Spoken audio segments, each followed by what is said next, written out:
Media Mashup, the show where journalism and technology collide.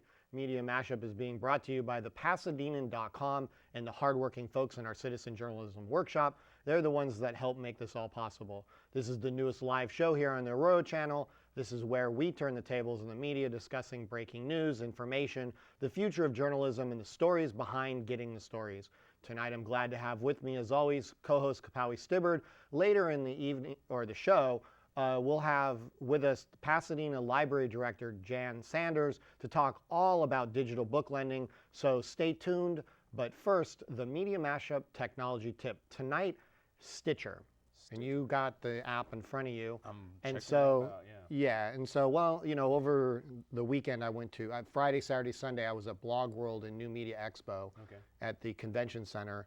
And so I sort of wandered around the show floor looking at stuff. And this kind of caught my eye. And so, you know, the lady that was at the booth, in fact, we do have a short interview that I did with her. And so maybe if in the control room we could go ahead and bring the video up, and so I don't talk about things that she already says in the video. What Pandora does for music, Stitcher does for talk. You can create a personalized playlist, customize your stations. We also make recommendations based on what you like, what other listeners like to hear. We'll make a recommendation so you can discover new shows, discover new streams, and we have over 7,000 pieces of content, everything from BBC, CNN, live local radio stations to niche podcasting. So you can really find a really huge array of content. And then the way you listen is very easy. It just streams. It's one-click streaming. So you don't need to download. You don't need to sync up with your computer.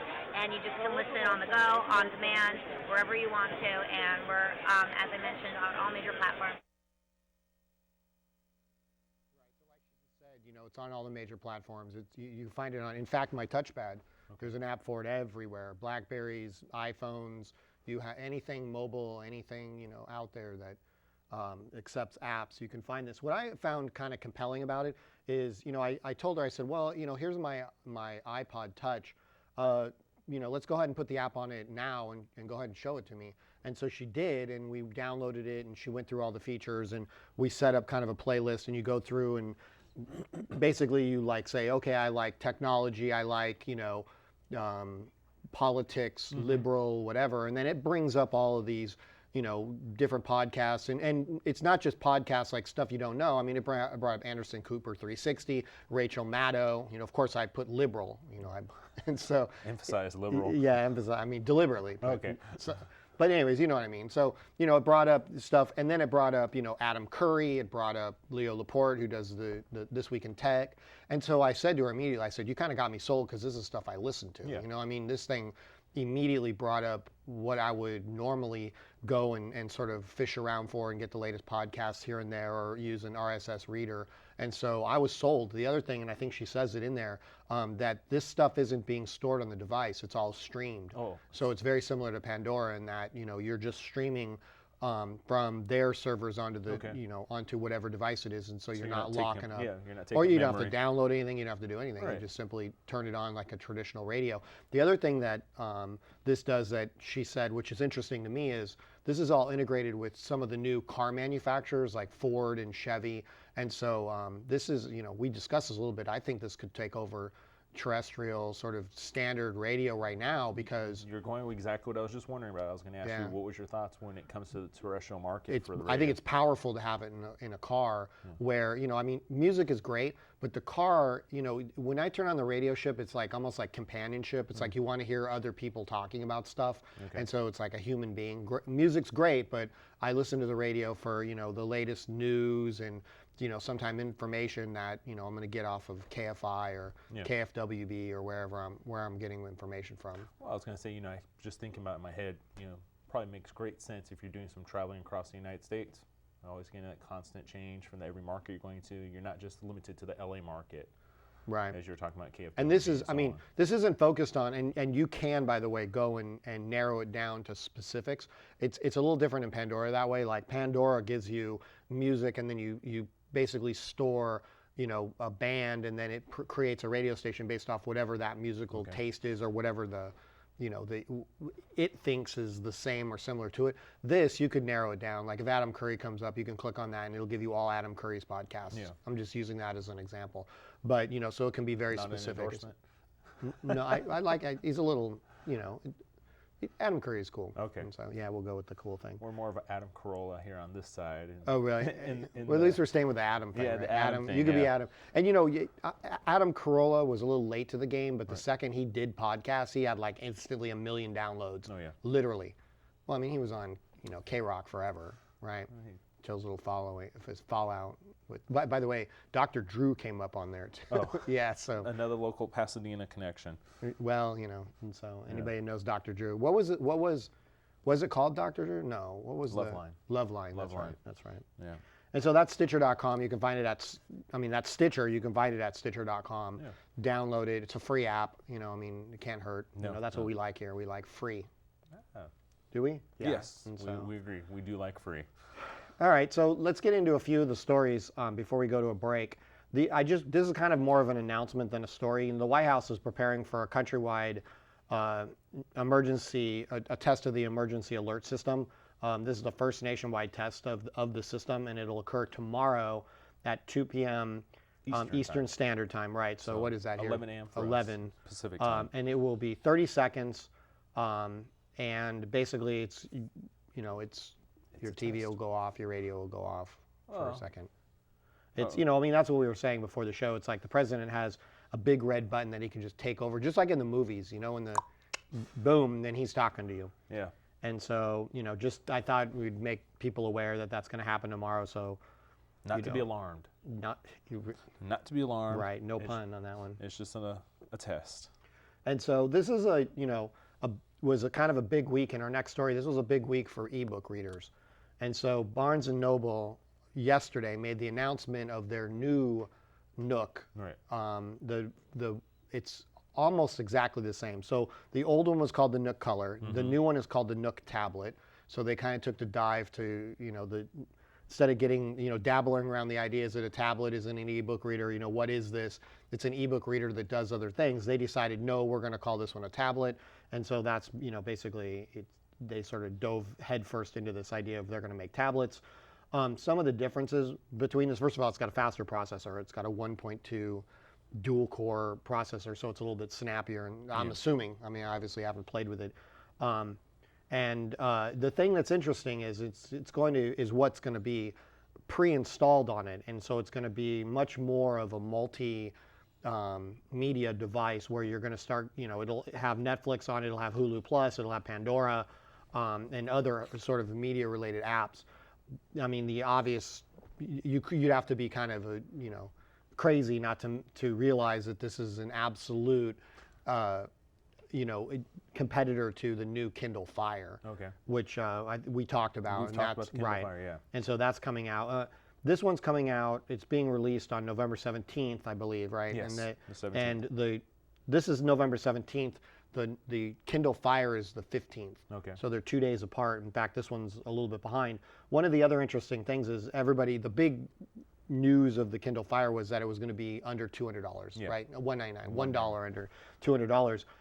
The Nook tablet is going to be $249, but they're doing a sale that if you pre-order it, it's going to be $199. So, but it's going to be $50 more. I don't know. Yeah, I looked at some of the specifications between the the two, what the differences would be. Similar screen size, similar size package, but the one thing that caught my eye: processing, RAM about the same. Right. It was the battery life. The battery life is significantly longer. And I thought to myself, would that make or break the $50? It's 11 hours, 11.5 hours, I Yeah. believe, is the battery life on the new tablet. Right. By the way, the new one's thicker. I saw a video of them side by side, and the new one's a little bit thicker. Other than that, it's exactly the same. It's a 7-inch screen. The other thing I thought is kind of interesting is, what made the Nook Color? By the way, you can hack the Nook Color, right? And basically overclock the processor to 1. Okay. So you can go up to 1 gigahertz or whatever on that processor, making it a little bit faster. But I hope Barnes & Noble realizes that why people buy the Nook Color is to put and mod the thing and put the cyanogen mod on it to have it a full-blown, a tablet or whatever running the newest version of its Honeycomb. Right. you know, this new one, if they try and lock it down, if they decide, you know, we don't want people tampering with it or whatever, a significant number of people are not going to buy it. It's not going to be the geek device that the first one was, because the idea was it was kind of like, you know, the poor man's iPad, or the iPad, right? So you could buy this thing, hack it, and then you could do whatever you wanted, have the marketplace on there, all this kind of stuff.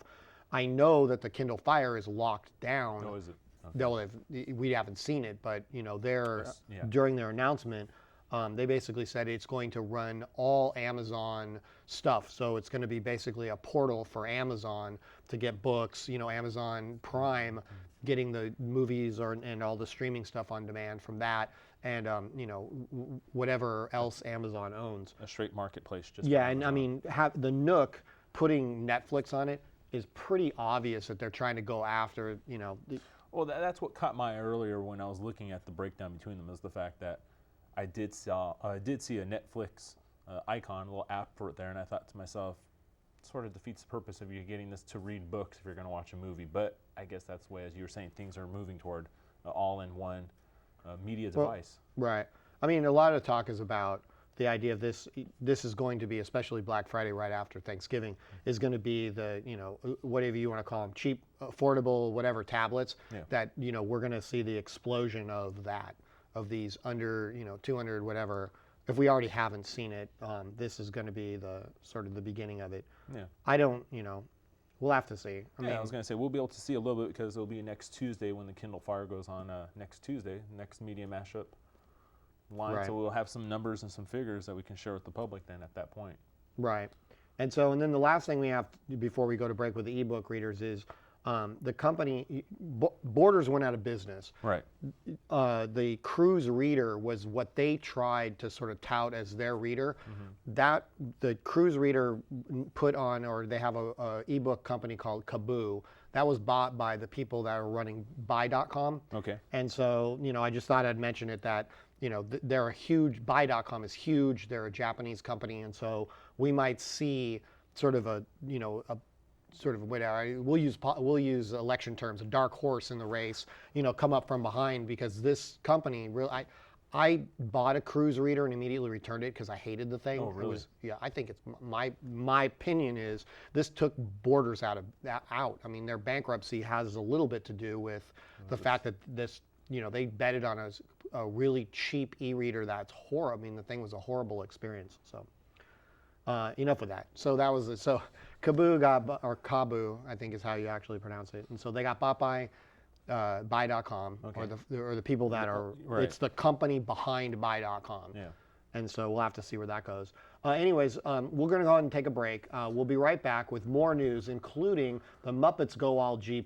Oregon tests the iPad as a voting machine. Using Siri behind the wheel could get you busted. And looking at the future of libraries with Jan Sanders. All that and more right after this.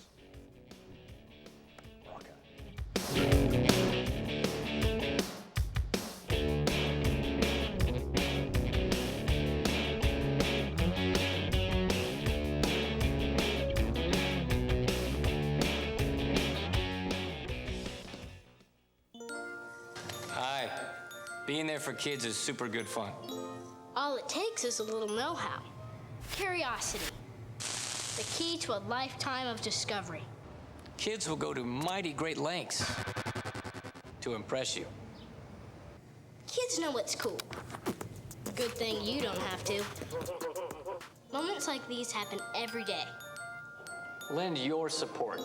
Go to bigbrothersbigsisters.org. Until next time. Plastic ones last longer.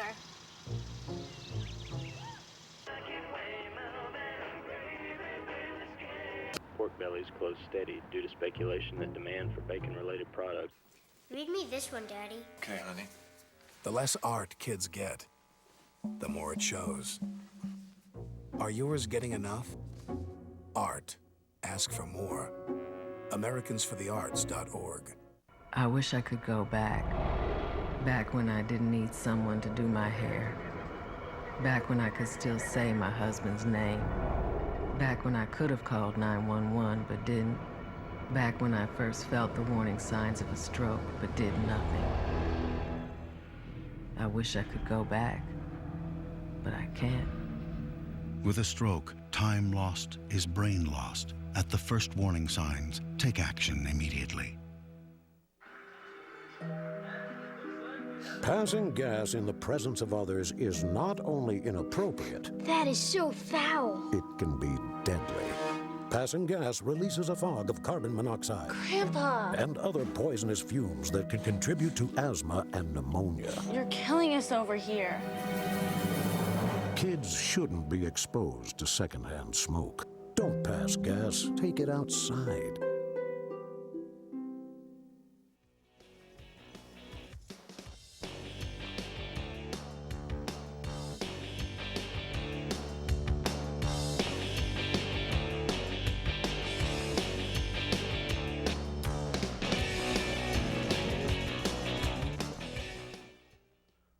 Welcome back. I want to remind everybody that if you do have a question about these stories or anything for our guest libraries and stuff, anything tech, this show is being produced live, so you can call in at 626-794-2116 or post a question on Twitter using the hashtag Pasadenan. And I want to, sort of make this announcement. We now have a new Twitter account specifically for the show, and that's at Media Mashup Live. So please follow us there to find out all of the stories that we're working on. So during the week, as I find stories, I'm going to start posting them on Media Mashup Live. All right, thanks again, Kapawi, for being here. No problem. And so let's get to more of these stories. And so we kind of just went, I got one leftover story about Amazon that, we were going to do before the break, and I decided to cut it. And that is Amazon has some pretty strict rules when it comes to, the price of ebooks. Right. And so an author kind of got caught up in this in a weird way and ended up giving away 6,101 ebooks called Blood Soaked. I think we're talking about it. This is kind of a promotional thing. I wouldn't really complain. But what happened is Amazon's pricing says that if you go through their store, you have to price your ebook at or above whatever Amazon has on their store. So you're not allowed to compete or to try and undermine Amazon. Right. So what happened was the author of this book tried to give away like a 3-chapter sample, which is really common in ebooks. You go onto Amazon, it has that look inside. You can go and see chapters and all this kind of stuff. But he did it in the Nook store. So in Barnes & Noble store, he decided to put this 3-chapter sample, and he decided to give it away for free. And so Amazon, their computer system, checking to make sure that people aren't, or their prices are above or whatever, Amazon decided that he was selling the full price and put his book at 0, and he couldn't get hold of it. And this is really kind of the cautionary tale. He couldn't get hold of anybody at Amazon to try and reverse this for 2 weeks. That's what really caught me by surprise. 2 weeks. Yeah, that you would think that, as a bookseller or whatever, and the people that you're representing, you'd be able to have some type of customer relation with, or however you want to, business relation with. Based on his title, Bloodstoked and Contagious, I think he probably got some good PR there. I think so. I wouldn't complain. They're saying that this cost him $10,000. Yeah. That's obviously not real money. If you want to look at it, first of all, this is an ebook, and so there's no publishing cost of it other than, what. No trees were lost. No trees were lost. And so what he did was he went for the 35% royalty option, which avoids the Kindle lending. Okay. So if you want to give them more in royalties, you opt out of the Kindle lending thing. And so by that, the estimate is he lost $10,694. I would look at it as PR. I don't know the author, but I'm a little bit leery of the idea that he's avoiding the Kindle lending thing, that he really wants money instead of writing a book and trying to get the public to read. Yeah. So anyways, all right, let's move on to Oregon. And so today is election day. And here locally in Pasadena, we have election with PCC. I forgot how many, I think it's seven people are trying to get 3 seats or whatever it is on the. I thought it was the other way around. I thought it was. Yeah, maybe, Anyways, a lot of people I knew didn't even know it was an election day or anything like that. But in the state of Oregon, they did something kind of interesting, and that is they're using iPads to vote for the first time. Now, I should be clear on this. They're not using them to vote. They're using them for as an electronic device for people with disabilities to make it easier for them at the actual ballot, to cast their ballot. Booth. So what happens is they go use the iPad, make the selection, and then it's actually printed out, and then that printout is used and put in with all of the other votes. And so, but it is the first time that the iPad has been used in, or a electronic device. Yeah, I was going to say, I can see as a this pilot being program. used in the future, if it goes beyond a pilot program. But I don't necessarily have to see it being an iPad. I can see it being any sort of tablet that they may. Well, I mean, this is kind of a bizarre part of this, but Apple worked with them, and Apple used to do this where they'd go into schools and they'd donate computers and they'd do all this kind of stuff, and then they really stopped. They stopped doing that, they didn't, and so we're kind of now seeing Apple kind of going back to this, getting involved in sort of, community-oriented things like this, and so they had 5 iPads that I believe were donated, right? The iPad were given to them, but the state of Oregon is saying that purchasing the iPads would actually benefit them as far as costs. Like it would actually be cheaper to get iPads and do this on a larger scale than it would to have the equipment that they have in place now. Okay. I guess that consider, this was a success maybe. Okay. So, all right, so now we come to Google Plus, which is the Muppets and every other brand out there that's Pepsi. I'm trying to think who else was on there, Ford, I think. So we have brands now on Google Plus that can put up pages.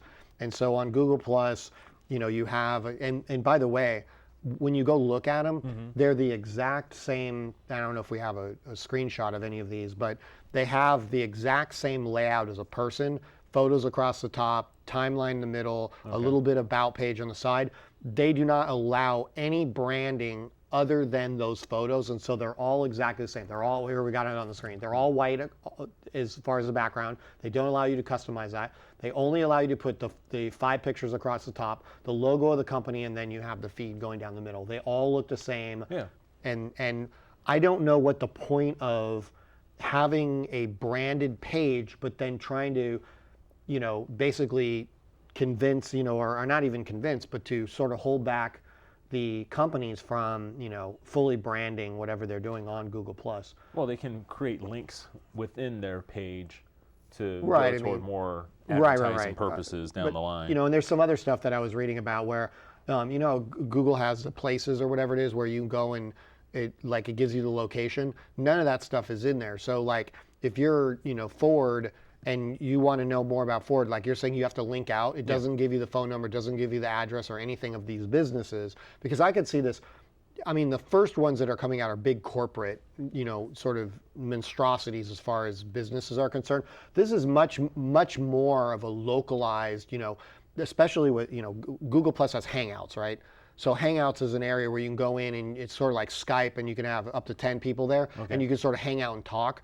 This is great for a local business, right? Yeah. You just come in and you want to talk about something about a business or whatever.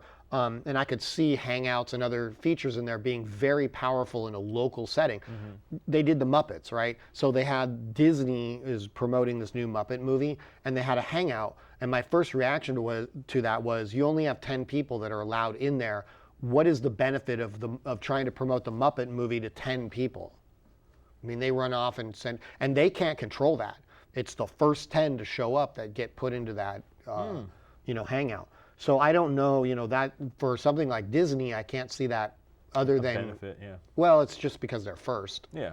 They're going to get the publicity of that. No, in fact, I tried to find somebody talking about what was said in the Hangout, and I couldn't find it at all. No one talking about it, and I think it was just simply, that's the point of a Hangout, by the way, is that the information just kind of evaporates. Gene, you didn't get that memo? It was private. So some of the early adopters, is H&M, Fox News. This was the Football Commission for Barcelona, the Muppets, and Ford, Pepsi. And there was a bunch of them on there that I saw that aren't listed on here. And so, but anyway, so going further with this, as far as restrictions are concerned, a lot of people are, comparing Google Plus to Facebook. And they're saying that this page is much more restrictive than, let's say, a Facebook fan page, right? So Facebook has a fan page, it's very similar to what they're doing. Google is saying that you're not allowed in any way to have things like contests. You're not allowed to, brand products or, do all kinds of restrictions on this, which is really kind of weird. You're not allowed to have contests or promotional material on there, like coupons, sweepstakes, anything like that. I think they're just I'm trying going to avoid. back. Well, I'm going back to what's the point other than to have your name? This to me seems like it's more about the real name policy. Yeah. It's like, Google has a real name policy. They got themselves into trouble with it. Got to use your real name on there. And all these companies came and said, well, I don't want to use my real name. I work for Ford or I work for Disney or whatever. So I think this is Google saying, all right, we're going to give you this page. You can use your company, but we still want to limit, we don't want you, spamming everything on there. I was thinking they just don't want to be providing a springboard for advertising for free. That's my take. You think they're going to make people go other places to? No, they're going to say, hey, if you Google? want to have more people join your Hangout, pay a fee and you can have more people join your Hangout down Right. the line. We'll see. So it's one of those as well. But we still have more Google. Yeah. And so, we have the Muppets. We have right? the What do you Muppets. mean? Yeah. Well, no, it's just More Google for what? More Google Plus. More Google Plus. Yeah. Corporate launch brown pads. Yeah. And so, anyways, let's move on from Google Plus. I mean, there really isn't that much to say other than brands are now allowed on there. Yeah. I will say so. I was at Blog World this past weekend. The past weekend, and there's a lot of discussion about Google Plus and its growth pattern. Okay. And before I thought Google Plus was, it's there. It's got like 40 million people, which is nothing to sneeze at, right? 40 million people is a lot of people. But you look at something like Facebook, where they have 700 million people using Facebook. Well, when they start using, they were talking about Google's growth pattern, and they started showing like pie diagrams of Google and their presence on the internet, and in using certain things, they're like 80% of all of the internet uses Google search for certain things, right? Okay. Well, when Google starts promoting Google Plus into search and they start doing all this kind of stuff, you now have 80% of the internet using Google Plus, which is a number that who knows what that is, but it's way beyond 700 million, and it's way beyond anything that Facebook could even touch. So I really kind of walked away from Blog World going, Google Plus absolutely is the next thing. Well, that will end with Google Plus.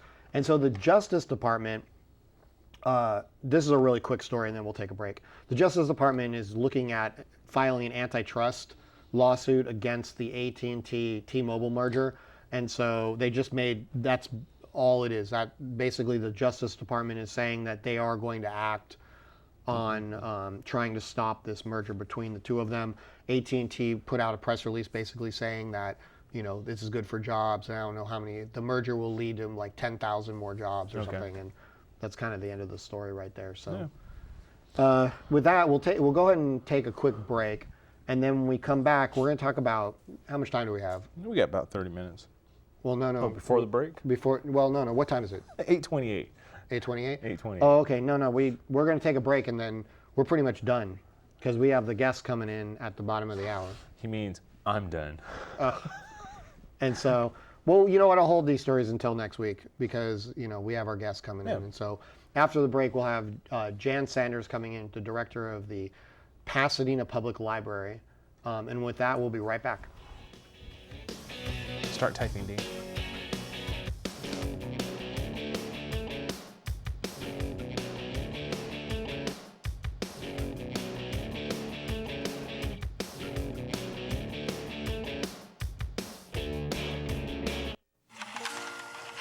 Hello there. Having a lasting effect on a kid's life can be quick and easy. Here's some stuff we've learned. From time to time, secret codes may be used. It's not uncommon for a kid to demonstrate special powers. Costumes can be uncomfortable, but loads of fun.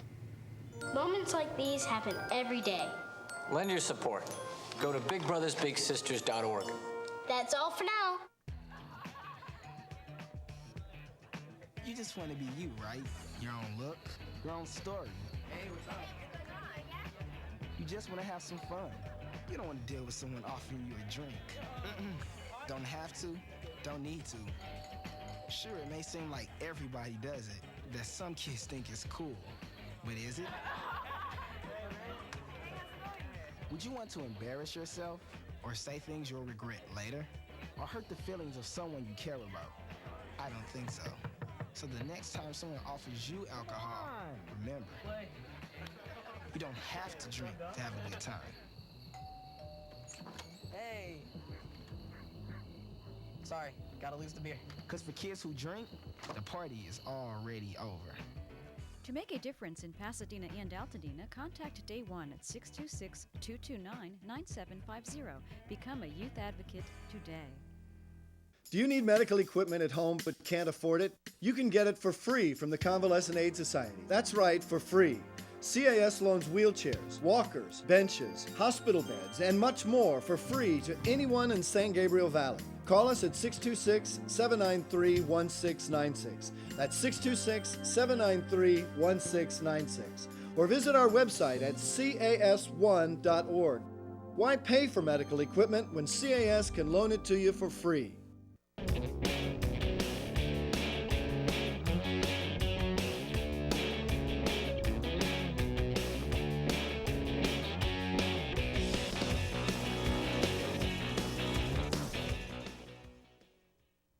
Welcome back. I want to remind everybody that if you do have a question about the stories we're talking about or our guest or anything tech, the show is being produced live, so you can call in at 626-794-2116 or post a question on Twitter using the hashtag Pasadenan.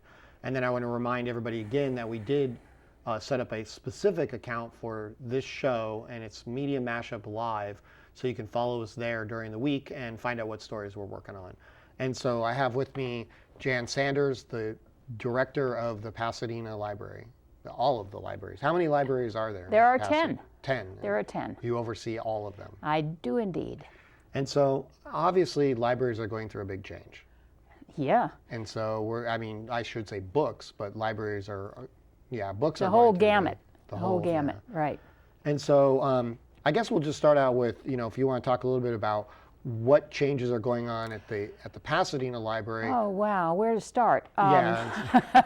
There's a lot of change going on. The piece that probably would interest your viewers most is the whole issue of eBooks, and where we're going with that and how we're embracing technology in new and different ways. We're always trying to figure out a better capacity to get things up on our website and encourage people to use us 24 hours, 7 days a week, from your laptop or your home computer or whatever. But libraries really have been sort of on the edge of leading a lot of the populace through technology in really fairly new and creative ways, I think. Well, I was going to say, libraries are no stranger to technology. Not a bit. In fact, I was going to say, the internet literally was born in libraries. And it was. I mean, we've been doing internet since the early 80s in libraries, so right. I'm trying to think if I ever remember not having a digital card catalog.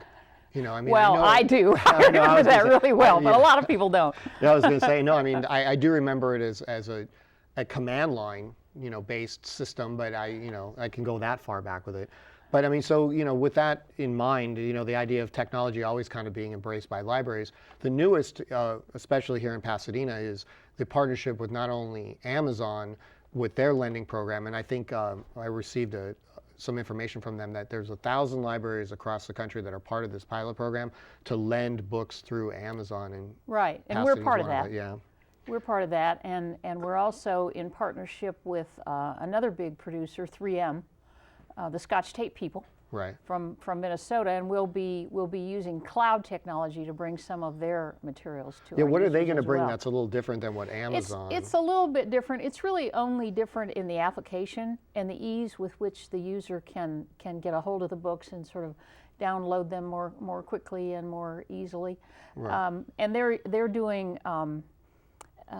They have a different bank of publishers than we have through Overdrive, so hopefully we'll expand what we can offer. And there's people. Now a physical distribution of, I know it's DVDs in the library. It looks like it's a kiosk where you can come in. Right. At the north entrance, there's a large. It's called a media box, and it essentially reads your It has a capacity to read your library card, verify that you're a solid user of the Pasadena, card-carrying member of the Pasadena Public Library, and then it allows you to choose from a touch screen the videos that you want to check out, the DVDs that you want to check out. Which has always been kind of the secret of the library, that people, that know it go and check them out, is that you can get movies, and sometimes new movies from the library. I think there's a paid and a free part of it, right? I don't know. I know other libraries, some of them charge. I don't know if we don't charge. Oh, okay. We don't charge for anything at the Pasadena Public Library, with the exception of if you use our copying services, it's 25 cents a page. But in terms of borrowing something, we don't charge. So once in a while, something that we get from interlibrary loan from a university or something will carry a charge with it. And we pass that on to the user. So you guys have always had movies, and it's always been free to come in? Well, we used to charge back in the old days when it was new and different. Yeah, Oh, okay. But now, DVDs are pretty commonplace. Right. So anyway, we've expanded that collection exponentially, and that machine actually holds 1,550 titles. Right. So we have that many at the Central Library, and then coming soon, we're going to put a smaller one of those units out at the Hastings branch. Oh, so they'll have DVD capacity as well. Just to give this a perspective, how many DVDs, like if you were to try and put those on a shelf in the library somewhere, what are you looking at as far as the amount of room that would? Well, a lot? Is it? It's a lot, yeah. A technical term, a lot. Okay. The 1,550 that we're putting into the media box represents principally just the popular movie titles. The nonfiction titles, which are things like Nova and documentary series and videos about countries or how to do something, all of that, what we consider nonfiction DVDs, is about, let's see, that's about 6 shelves high and probably 25 feet long. So 25 feet times 6, whatever that is, 150 feet. Right. Of video. And so let me ask you, like, the kiosk idea, a lot of people out there are now doing Netflix and instant streaming and that kind of stuff. Right. I don't know if there's any part of it in the future or whatever, but how much of the online component to a library is going to, you still kind of want people to go there, right? So you want people to kind of come in. What you want is we have to get, what you want is for people to use your resources.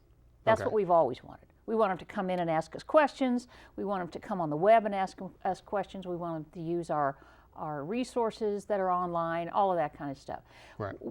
So the way that we have typically counted people who use the library has to change and update as well.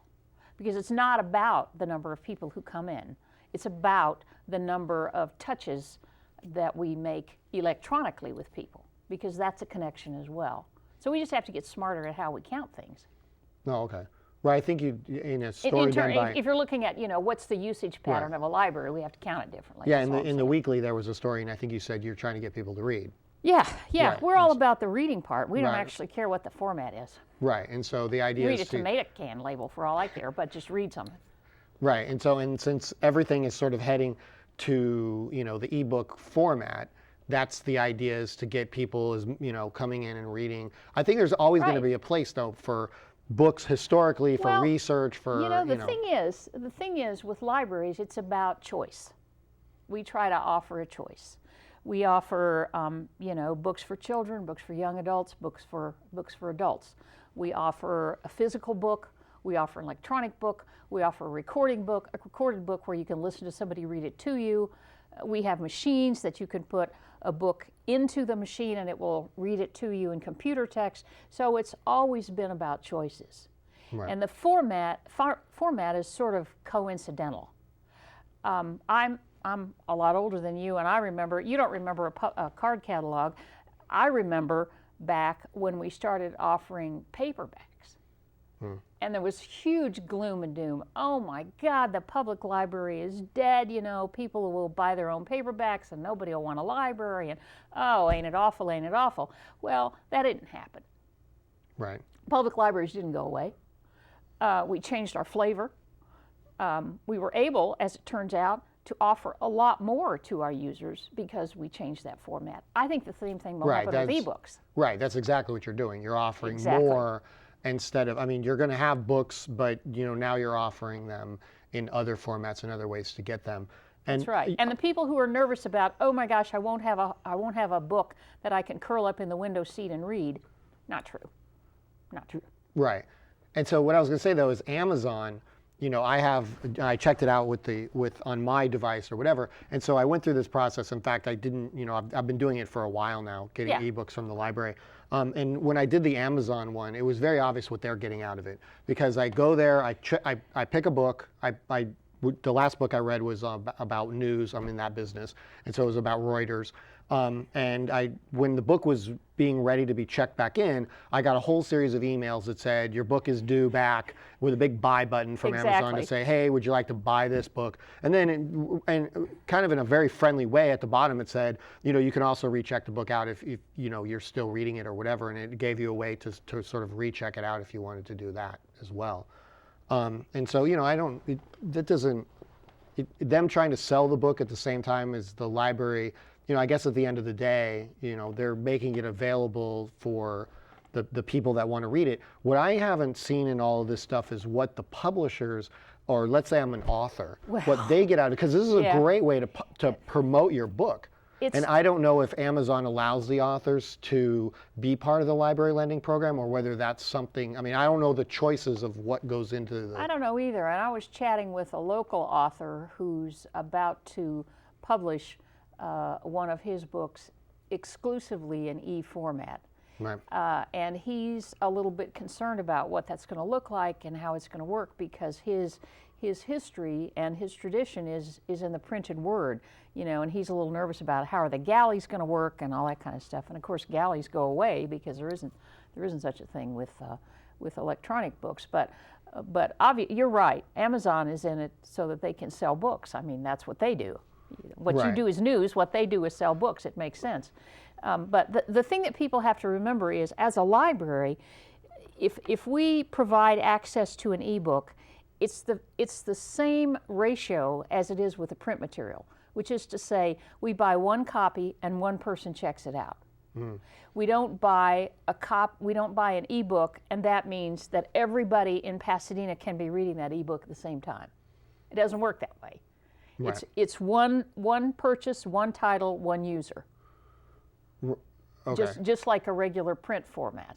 Because people assume that if it's an ebook, it's just out there in the Ethernet somewhere, and 30 or 40 people can read it all at the same time.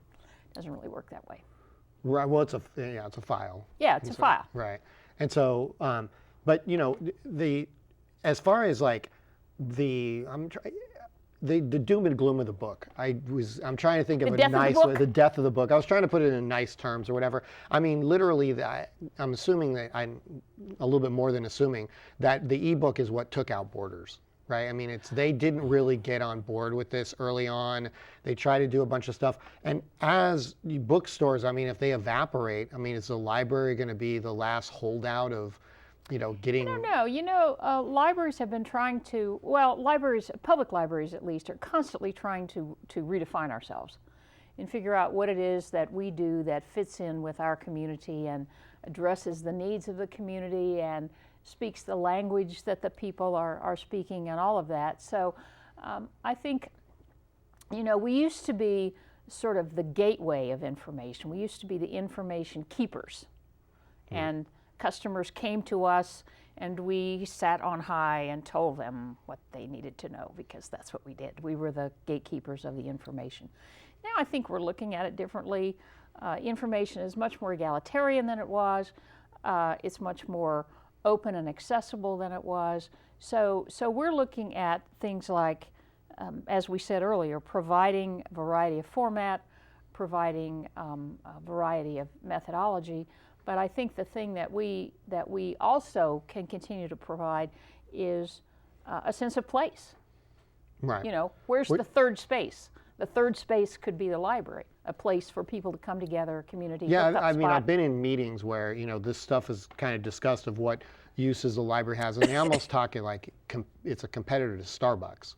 You know, I mean, I've heard this comparison, especially when, you know, the library went through putting in the coffee shop? Yeah, the espresso bar area. There's all kinds. I mean, I was trying to think. It's like there's so many uses for the library other than, you know, what we're talking about, which is ebooks and all that kind of stuff. Especially at the central library, there's events. You have classes there. Movies are filmed there. Can't tell you how many times I've seen the open area. That's in a and movie. TV. We do a fair amount of TV as well. I think one of the things that gives a library appeal too is that we literally have something there for everyone. So if your entire family wants to come, you can be in the same building doing whatever it is each of you wants to do, but it's all right there. Right. You know, you can have something from toddlers all the way up. Right. I want to go ahead and take a break, and then when we come back, there's two things I want to talk about. One is there's a convention coming up, and we are the focus of basically the entire state of California. So all librarians from all over the state are going to descend on the city this weekend. Be very afraid. And the other thing is, I want to talk a little bit about financing and the library and money behind, you know, how libraries are run. All right. And with that, we'll be right back.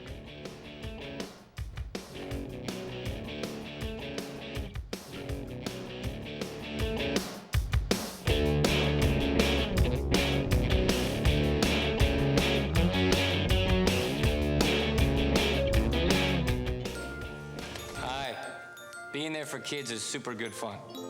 All it takes is a little know-how. Curiosity.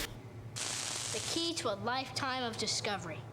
Kids will go to mighty great lengths to impress you. Kids know what's cool. Good thing you don't have to. Moments like these happen every day. Lend your support. Go to bigbrothersbigsisters.org. Until next time.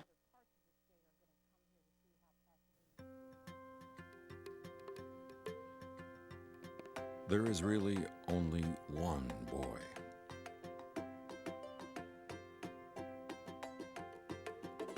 One girl.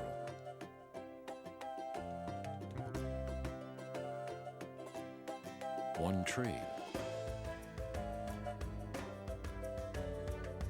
One forest. One deep, dancing ocean.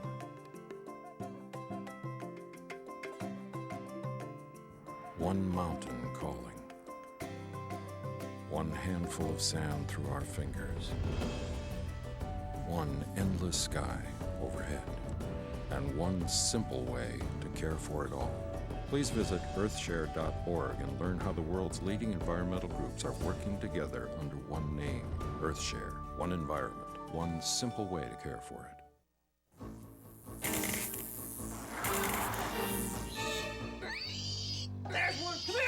Is it mice? Nope. Rats? Nope. Hogs? That's right, miss. Hogs. Energy hogs. If you're wasting energy, you'll find one in your home. Got energy hogs in your house? Now you have the power to do something about them. Log on to energyhog.org. Hey, let me go. In your dreams, Porky. Because nobody likes an energy hog.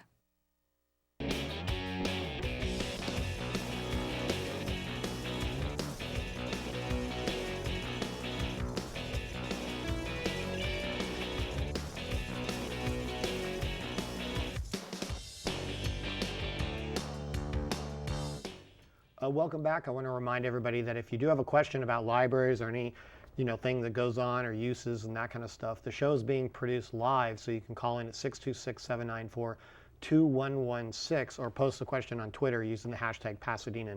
And so I'm here, we're talking to Jan Sanders about all kinds of stuff, library and what libraries are doing. And so we said before the break that, you know, it's an annual convention, right? It is. And do they move it, by the way? Is it always in the same location, or does it move around? No, it shifts around. The idea is, you know, Southern California, Northern California, Southern California, Northern California. And so this year it's in Pasadena. This Has it been in Pasadena before? It was here, I think it was 3 years ago. It might have been 2. I don't know if they all run together, but fairly recently. So what goes on at a library convention other than everybody telling everybody to be quiet, right? No, not so much. But it's a continuing education experience.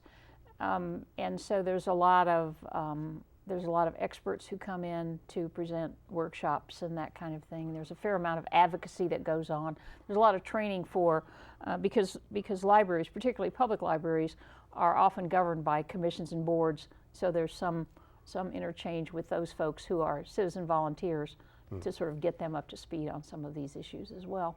Right. I think you were talking about Pasadena being a model. It is. Right. It is. Well, first of all, everybody always loves to come to California, to come to Pasadena for a convention. I mean, why not? Right. And we have great convention facilities and lots of hotels and lots of restaurants and bars. It's all good. And good weather. And good weather, except this weekend it's supposed to rain all weekend. But well, oh well, can't do everything. It's inside. Yeah.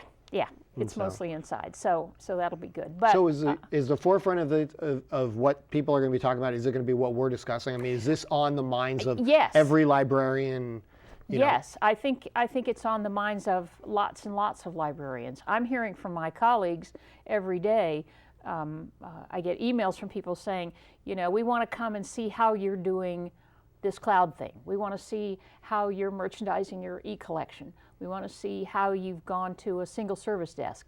All those kinds of techniques that we've embraced here in Pasadena will be objects of inquiry and study from other libraries across the state. So that's always fun. Are you going to be talking on any panels or anything? I'm doing a workshop. I'm doing a couple of workshops. Oh, okay. Yeah, and then, excuse me, we have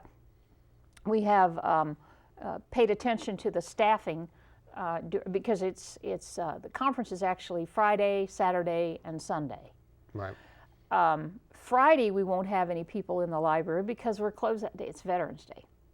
Okay. But Saturday and Sunday we've put extra people on the desk to answer questions and kind of walk people through, visiting colleagues through some of the processes. So it'll be good. And then the last thing I really want to talk about is financing libraries and the thing that stunned me is the budget for the library. It's $11.6 million. That seems like quite a bit of money for library services. And that's, it's down, right? It's, let me just bluntly ask, how are libraries funded? What are the different ways that funding comes in? It's based, your funding model is based upon what sort of governance you have. So we are a municipal library. We're a department of the city of Pasadena, just like water and power and public works and parks and everything else, police and fire. So the majority of our funding comes from the city of Pasadena. You'll also remember that we have historically passed parcel taxes, dedicated parcel taxes here in Pasadena. The thing you have to keep in mind, it does look like a lot of money. The thing you have to also keep in mind is, as we started out the front of the show, 10 libraries, right, 24 square miles. That is an inordinately large number of branches for that size footprint of a city. Right. Most cities that size would have 4. We have 10. Okay. So there's that. But that's why the citizens have stepped up and said, we believe we should have that many libraries, we want to support that many libraries, so we will tax ourselves in a dedicated way to make sure that extra money comes to the library so that they can continue. Right. See what I'm saying? Yeah. So part of it comes from general fund, part of it comes from the parcel tax. Right, which is $2.3 million out of that. Is $39 a year per household. Per person is on the tax. And by the way, not per person, per household. Oh, per household. Sorry about that. And then what I was going to say is, though, when that was before that passed, it was surveyed, and it was everybody agreed that they wanted to keep their libraries around, right? The library is absolutely a popular thing in the city where people said, yes, if it comes down to being taxed and having to pay for the library, I'll absolutely do it. We'll do it. Right. We'll do it. And so, And it passes overwhelmingly. That's the thing. The lowest passage rate of the 3 was the last vote, and it still passed by more than 80%. Right. So when you budget for the library, does any of this electronic stuff, does it add to the cost, or is it? Sure. Okay, I was going to say, no. I guess the way I said that, I was going to ask, or whether or not it helps, contain the cost, because the electronic form is cheaper in a well, way. it's sort of a yin and yang. Okay. The electronic format is cheaper, and the operational costs go down because you don't have to process the book. You don't have to reshelve the book. I don't have to send out a notice that it's going to be late. It can't be lost. It can't be destroyed. So all of those operational costs go down. Right. But what that allows me to do is to provide more and more copies of it to the user. So it's sort of a out of one pocket and into the other. And one At the end of the day, the service, theoretically, the service will get better to the customer. Yeah, I was at a meeting. I did learn this that I thought was kind of interesting that most people aren't aware of, is that library books are much more expensive than a regular book you buy at the store because the binding, right? The binding has to be special and they're indexed different with, you have the all the stuff that goes along with the library book. So they're more. Yeah, they're more. They're sort of industrial strength. Oh, okay. They have to be because tough, right? They have to be tough. They have to be tough. The most books circulate 26 to 28 times a year. Well, that's a lot of sticky hands. Right. And the last thing I guess I'll talk about is the libraries have gone through a number of them renovations this year. And so you want to talk a little bit about what, the renovations at some of the libraries and what's new? We redid, we did an upgrade to the Hill Avenue branch, which is right across the street from PCC. Right. And so we sort of spruced it up a bit.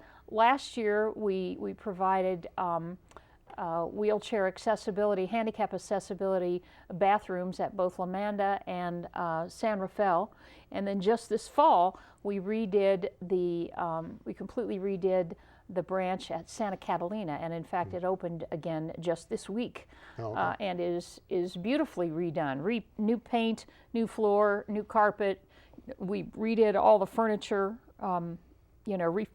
refinished it and got it all shiny and pretty and nice, and it looks really good. What is the partnership? I just have this as the last question with Glendale. I know that when I go on there and I'm looking at ebooks and whatever, this system is in conjunction with Glendale's library. What is that partnership? We share a catalog. Oh, okay. And we did this years and years and years ago, back when we first went to an online catalog when they were ridiculously expensive. So we share a catalog with Glendale. That means you can borrow books from them and they can borrow books from us seamlessly because it's all on the same screen. And you just say, I want a copy, and whichever copy comes up first, that's the one you get. It may be Pasadena owned, it may be Glendale owned. Nobody cares, nobody pays any attention. So that's the way that we're able to stretch our resources a little bit better as well. So literally, if you have a Glendale library card, you can use it at Pasadena branches? Or yes, you can. Yes, in fact, if you have a library card for any library in the state of California, you can get a Pasadena library card. Oh, okay. That's kind of an interesting fun fact. Yeah, and well, California's very big on equal access. Right. We'll end it with this. Is there anything coming up, or is there any events or anything going on at the library that I know we discussed? We can't talk about the One City, One Book. We're getting ready for One City, One Story, and we'll have a really big show in the spring. It's our 10th year, which is kind of exciting. We've been doing this for a while now, so that will be coming up. In the meantime, November is Children's Book Month. So we're celebrating that. The theme is Be a Smart Cookie, Read. So we got all that going on, and then we're going into holidays and one thing and another, and first thing you know, it'll be time for One City, One Story. So there's always something going on at the library. Okay, and with that, I definitely appreciate you coming on the show. My pleasure. And we are totally out of time. Okay, good to chat with you. All right, thanks. And so that is all the time we have for this week. I want to remind everyone that if you missed any part of the show, you can rewatch Media Mashup at our brand new YouTube channel, Media Mashup Live. For more information about the Citizen Journalism Workshop, Tuesday nights, 6 to 8 p.m., you can call 626-794-8585 or go on to Pasadena.com. You can also follow us on Twitter at Media Mashup Live. And so with that, do everything we wouldn't do.